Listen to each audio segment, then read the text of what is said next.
આ 4 રાશિના લોકો નવા વર્ષ 2025માં ખૂબ જ ભાગ્યશાળી રહેશે. તેઓ ખૂબ પૈસા કમાશે અને ધનવાન બનશે. મિત્રો, તમને જણાવી દઈએ કે નવા વર્ષમાં માત્ર થોડા જ દિવસનો વિલંબ છે. નવું વર્ષ પણ ટૂંક સમયમાં શરૂ થવા જઈ રહ્યું છે. નવા વર્ષ 2025ની શરૂઆત થવા જઈ રહી છે. આ સાથે જ લોકો નવું વર્ષ કેવું રહેશે, આર્થિક સ્થિતિ, સ્વાસ્થ્ય, ધંધાકીય અને પારિવારિક જીવન કેવું રહેશે તે વિશે વિચારવા લાગ્યા છે. મિત્રો, નવા વર્ષને ઓછો સમય બાકી છે. આ વર્ષે શનિ, ગુરુ અને રાહુ કેતુ ગ્રહો રાશિ બદલી નાખશે. આ સિવાય સૂર્ય, શુક્ર વગેરેના રાશિ પરિવર્તનની પણ લોકોના જીવન પર અસર પડશે. મિત્રો, તે તમામ રાશિના લોકોને અસર કરશે. કેટલાક ભાગ્યશાળી હશે અને કેટલાક ગુસ્સે થશે. તો મિત્રો, ચાલો જાણીએ તે રાશિઓ વિશે જેમના સિતારા 2025માં ચરમસીમા પર હશે. તેઓને કરિયર અને રોકાણની બાબતમાં મોટી સફળતા મળશે અને તેઓ ધનવાન બની શકશે. વર્ષ 2025 માતા લક્ષ્મી પણ તે 4 રાશિઓ પર ખૂબ જ મહેરબાન થવાના છે. તો મિત્રો, તમે બધા આ વિડીયોના અંત સુધી અવશ્ય જોજો, કારણ કે આ વિડીયો તમારા બધા માટે ખાસ હશે. મિત્રો, ચાલો અમે તમને જણાવીએ છીએ કે આપણી રાશિનું જીવનમાં ઘણું મહત્ત્વ છે, કારણ કે રાશિચક્રના આધારે વ્યક્તિના જીવનમાં આવનારો સમય જાણી શકાય છે. જો ગ્રહ અને નક્ષત્રની સ્થિતિમાં કોઈ ફેરફાર થાય છે તો તેની સીધી અસર આ રાશિઓ પર પડે છે. દરેક વ્યક્તિએ પોતાના જીવનમાં સારા અને ખરાબ તબક્કામાંથી પસાર થવું પડે છે. જો ગ્રહોની સ્થિતિ સારી હોય તો વ્યક્તિના જીવનમાં ખુશીઓ રહે છે. મિત્રો, ચાલો જાણીએ એ 4 ભાગ્યશાળી રાશિઓ વિશે જેમને વર્ષ 2025માં ખૂબ જ સારા સમાચાર મળવાના છે. અને આ 4 રાશિઓ પર દેવી લક્ષ્મી મહેરબાન થવાના છે. તો મિત્રો, આગળ વિડીયોમાં આપણે જાણીશું કે તે ભાગ્યશાળી કોણ છે જેમને દેવી લક્ષ્મીના આશીર્વાદ મળવાના છે. તો મિત્રો, વિડીયોમાં આગળ વધતા પહેલાં ચેનલને સબસ્ક્રાઈબ કરો અને વિડીયોને દિલથી લાઈક કરો અને કોમેન્ટ બોક્સમાં જય માં લક્ષ્મી અને હર હર મહાદેવ જરૂરથી લખજો. નંબર 1, મેષ રાશિ. મેષ રાશિના લોકોને જણાવીએ કે વર્ષ 2025ની શરૂઆત તમારા માટે ખૂબ જ સારી રહેશે. મિત્રો, નવા વર્ષમાં તમને ખૂબ જ સારા સમાચાર સાંભળવા મળશે. તમારા માટે જીવનમાં મહત્વપૂર્ણ બદલાવ લાવશે. મિત્રો, વર્ષની શરૂઆત આર્થિક લાભ સાથે થઈ શકે છે. દેવગુરુ બ્રહ્મસ્તિનો 3જા ભાવથી થનારો સંક્રમણ તમારા જીવનમાં ખૂબ જ શુભ પરિણામ લાવશે અને તમારું નસીબ બદલશે. આ વર્ષે તમને તમારી મનપસંદ કંપનીમાં નોકરી મળશે. તમને વ્યવસાયમાં અપાર સફળતા મળશે. તમે આ વર્ષ દરમિયાન સતત આવક મેળવતા રહેશો અને તમને પૈસાની કોઈ કમી નહીં લાગે. ઉપરાંત દેવી લક્ષ્મીની કૃપાથી નવો વ્યવસાય શરૂ કરવા માટે આ એક શુભ સમય છે. તમે કોઈ પણ લાંબા ગાળાના રોકાણમાં સારા પૈસાનું રોકાણ કરી શકો છો. આ વર્ષે તમે અપાર સંપત્તિ કમાઈ શકો છો. આ વર્ષે તમારા કામમાં કોઈ અડચણ નહીં આવે અને તમારા કામ પૂરા થતા રહેશે. તમે જે પણ કામ હાથ લગાવો છો તે સરળતાથી થઈ જશે. વર્ષ 2025નો મધ્યસ્થ સમય પણ તમારા માટે ખૂબ જ શુભ ફળ આપે છે, જે તમારા નામનો મહિમા લાવશે. મિત્રો, તમારા પર દેવી લક્ષ્મીની કૃપા થશે, પરંતુ તે એકબંધ રહેશે, જેના કારણે તમારી આર્થિક સ્થિતિ મજબૂત રહેશે. આ વર્ષે તમને ભૌતિક સુખ સુવિધાઓની કોઈ કમી નહીં રહે. આ વર્ષે તમને તમારા જૂના દેવમાંથી પણ રાહત મળી શકે છે. તમારા આત્મવિશ્વાસમાં જબરદસ્ત વધારો થશે. આવનારો સમય તમારા જીવન માટે સારો સમય રહેશે. આ વર્ષ મહિલાઓ માટે પૈસા કમાવાની ઘણી સુવર્ણ તકો પણ લઈ છે. આ વર્ષે તમને ઈચ્છિત વૃદ્ધિ મળશે. જો તમે તમારો પોતાનો વ્યવસાય શરૂ કરવા માંગો છો તો તમને તેમાં ચોક્કસ સફળતા મળશે. તમે વિદેશથી પણ આર્થિક લાભના સંકેતો જોઈ રહ્યા છો. વિદ્યાર્થીઓ માટે વર્ષનો અંતિમ સમયગાળો ખૂબ જ સારો અને અદ્ભુત રહેશે. શિક્ષણ ક્ષેત્રે તમારી મહેનતનું શુભ ફળ મળશે. આ ઉપરાંત તમને તમારા બાળક તરફથી કોઈ સારા સમાચાર સાંભળવા મળી શકે છે. મિત્રો, તમારું નવું જીવન તમારા માટે ખૂબ જ સારું રહેશે. સ્વાસ્થ્યની વાત કરીએ તો ગયા વર્ષની સરખામણીમાં આ વર્ષે તમારું સ્વાસ્થ્ય ખૂબ જ સારું રહેશે. આ વર્ષ ફક્ત ખુશીઓ લાવી રહ્યું છે. નંબર 2, સિંહ રાશિ.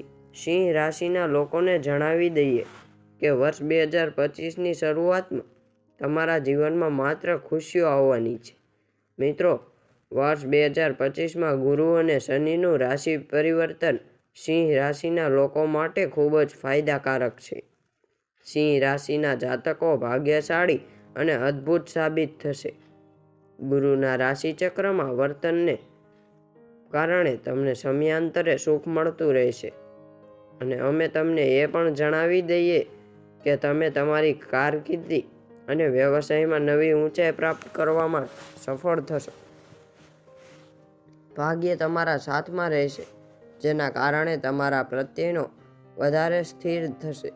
દેવગુરુ બૃહસ્પતિની કૃપાથી તમારી આર્થિક સુવિધામાં સુધારો જોવા મળશે, જેના કારણે તમારા પરિવારમાં વર્ષ 2025માં તમારા પર ધન ધાન્ય કમી રહેશે નહીં. અમે તમને જણાવીએ છીએ કે નોકરી કરતા લોકોને નવા લાભ મળશે. તમને સારી નોકરીની ઓફર મળી શકે છે. તમને અચાનક આર્થિક લાભની એકથી વધુ તકો મળશે. આવનારું વર્ષ રોકાણની દ્રષ્ટિએ ખૂબ જ નસીબદાર સાબિત થશે. જે કામ અધૂરા હતા તે નવા વર્ષમાં ચોક્કસ પૂરા થશે. વિદ્યાર્થીઓ માટે આ સમય ઘણો લાભદાયક રહેશે. આ સમયગાળાના દરમિયાન આપવામાં આવેલી પરીક્ષાઓ તમને સફળતા મળશે. માર્કેટિંગ અને મીડિયા ફિલ્ડ સાથે જોડાયેલા લોકો માટે આ વર્ષ ખૂબ જ ભાગ્યશાળી રહેશે. દેવગુરુ સિંહ રાશિના 11મા ઘરમાંથી પસાર થશે. આનો અર્થ એ છે કે તમારી નાણાકીય સ્થિતિ ઘણી સારી હશે અને તમે તમારી આવક અને તમારી બચતમાં જબરદસ્ત ઉછાળો જોશો. તમારા પ્રેમ જીવનમાં પ્રેમના નવા ફૂલો ખીલશે. જે લોકો કુંવારા છે તેઓ જલ્દી લગ્ન કરી શકે છે. દેવગુરુ બૃહસ્પતિનું સંક્રમણ તમારા માટે ફાયદાકારક સાબિત થશે. તમારા જીવનમાં ખુશીઓ આવશે. તમને પૈસાની અછત નહીં લાગે. જો લોકો શેર બજારમાં અથવા લોટરીમાં રોકાણ કરે છે તો તેમને શરૂઆતના મહિનામાં જંગી નફો મળશે. તમારી હિંમત અને બહાદુરી વધશે અને આ વર્ષે લાંબી મુસાફરી શક્ય છે, જેમાં તમને નવા અને પ્રભાવશાળી લોકોને મળવાની તક મળશે. સ્વાસ્થ્યની વાત કરીએ તો તમારું સ્વાસ્થ્ય પણ સારું રહેશે અને વર્ષ 2025માં દેવી લક્ષ્મીની કૃપા તમારા પર બની રહેશે. નંબર 3, તુલા. તુલા રાશિના લોકોને જણાવી દઈએ કે વર્ષ 2025માં તુલા રાશિના લોકો માટે ખૂબ જ શાનદાર અને સારું સાબિત થશે.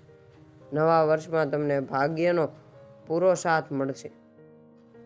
મિત્રો, દેવી લક્ષ્મીની કૃપાથી તમને સારી તકો મળશે. તુલા રાશિના જાતકોને ગુરુના રાશિ પરિવર્તનથી સૌથી વધુ ફાયદો થશે, જેના કારણે તમને નોકરીમાં પ્રમોશન અને કેટલીક નવી જવાબદારીઓ મળી શકે છે. આ વર્ષે તમારા જીવનમાં તમારી અપેક્ષાઓ કરતાં કંઈક મોટું થવાનું છે. તમારી આર્થિક સ્થિતિ પહેલા કરતાં સારી રહેશે. જે લોકો લાંબા સમયથી વિદેશમાં ધંધો કરી રહ્યા છે તેઓને હવે માત્ર નફો મળશે. જે વિદ્યાર્થીઓ સ્પર્ધાત્મક પરીક્ષાઓની તૈયારી કરી રહ્યા છે, નવા વર્ષ તેમને સફળતા મળવાની છે. જેના કારણે જે લોકો પોતાનો વ્યવસાય શરૂ કરવાનું વિચારી રહ્યા છે તેમના પર લક્ષ્મીની કૃપા આ વર્ષે તમારા પર સાથોસાથ હશે. જે લોકો લાંબા સમયથી વિદેશ જઈ રહ્યા અભ્યાસ કરવાનું સપનું જોઈ રહ્યા છે તો આ નવા વર્ષમાં તમારું સપનું પૂરું થશે. સ્વાસ્થ્યની વાત કરીએ તો ગયા વર્ષ કરતાં આ વર્ષે તમારું સ્વાસ્થ્ય ખૂબ જ સારું રહેશે. ત્યારબાદ આવે છે મિથુન રાશિ. મિથુન રાશિના જાતકોને આ વર્ષ 2025માં ઘણો બધો ફાયદો થવાનો છે. વર્ષના મધ્યમાં દેવતાઓના ગુરુને ચડતી ગૃહમાં સ્થાન આપવા આવશે. આ સાથે શનિ પણ માર્ચમાં મીન રાશિમાં જશે અને આ રાશિના કર્મગૃહમાં પ્રવેશ કરશે. આવી પરિસ્થિતિમાં આ રાશિના લોકોને તેમની મહેનતનું પૂરેપૂરું ફળ મળી શકે છે. સુખ, સમૃદ્ધિ અને ધન હશે અને શત્રુઓ પર વિજયની સંભાવના છે. જ્યોતિષશાસ્ત્ર અનુસાર રાહુ ભાગ્ય સ્થાનમાં હાજર રહેશે. આવી સ્થિતિમાં તેઓ શુભ પરિણામ પણ આપવાના છે. કુંભ રાશિમાં રાહુનું આગમન લગ્ન જીવનમાં સુખ જ લાવી શકે છે. અવિવાહિત લોકોને લગ્નનો પ્રસ્તાવ મળી શકે છે. તેનાથી પરિવારમાં ચાલી રહેલી સમસ્યાઓનો અંત આવી શકે છે. આ સાથે જ ધંધામાં ઘણો ફાયદો થવાનો છે. ગુરુ 9માં 5માં અને 7મા ભાવમાં શુભ થવાનો છે. ગુરુ 9માં 5માં. આવી સ્થિતિમાં તમને વિદેશ જવાનો મોકો મળી શકે છે. આ સાથે જ નોકરી મળવાના ચાન્સ વધુમાં વધુ છે. બાળકોને ઘણી સમસ્યાઓ પણ ઉકેલી શકાય છે. 20 માર્ચ 1925માં શનિ કુંભ રાશિમાંથી નીકળીને મીન રાશિમાં પ્રવેશ કરશે. આવી સ્થિતિમાં તે મિથુન રાશિમાં તાંબામાં રહેતો, જેના કારણે આ રાશિના લોકોને બમ્પર લાભ મળી શકે છે. શનિની વિશેષ કૃપા રહેશે. તમે તમારા પરિવાર સાથે સારો સમય પસાર કરશો. શનિ 10મા ભાવમાં હોવાને કારણે તમારા જીવનમાં માત્ર સુખ જ આવવાનું છે. સમાજમાં માન સન્માનની સાથે સાથે અઢળક ધન કમાવામાં શનિ સફળ રહેશે. બૌદ્ધિક ક્ષમતાઓમાં વધારો થશે. તેની સાથે નિર્ણય લેવાની ક્ષમતામાં પણ વધારો થશે. આવી સ્થિતિમાં તમે ભવિષ્યને લઈને ઘણા નિર્ણયો લઈ શકો છો. આનાથી તમે ઘણી સફળતા મેળવી શકો છો. શનિ તાંબાના ચરણમાં હોવાને કારણે આ શનિના લોકોનું ભાગ્ય ચમકી શકે છે. ચોથા અને 10મા ભાવમાં શનિની પૂર્ણ દ્રષ્ટિ રહેશે. આવી સ્થિતિમાં માતાને ઘણો ફાયદો થશે. માતાની લાંબા સમયથી ચાલી રહેલી બીમારીનો હવે અંત આવી શકે છે. 7મા ભાવમાં ગુરુ અને શનિની શુભ સ્થિતિને કારણે લગ્નની સંભાવનાઓ છે. આવી સ્થિતિમાં લગ્ન જલ્દી થશે. આ સિવાય નાણાકીય તંગથી સંબંધિત ચાલતી રહેલી સમસ્યાઓનો હવે અંત આવી શકે છે. મિથુન રાશિના લોકો માટે એકંદરે વર્ષ 2025 ખૂબ જ સારું રહેવાનું છે. તો મિત્રો, જો તમને આ વિડીયો પસંદ આવ્યો હોય તો વિડીયોને લાઇક અને શેર જરૂરથી કરજો અને કોમેન્ટ બોક્સમાં જય મા લક્ષ્મી અને હર હર મહાદેવ જરૂરથી લખજો.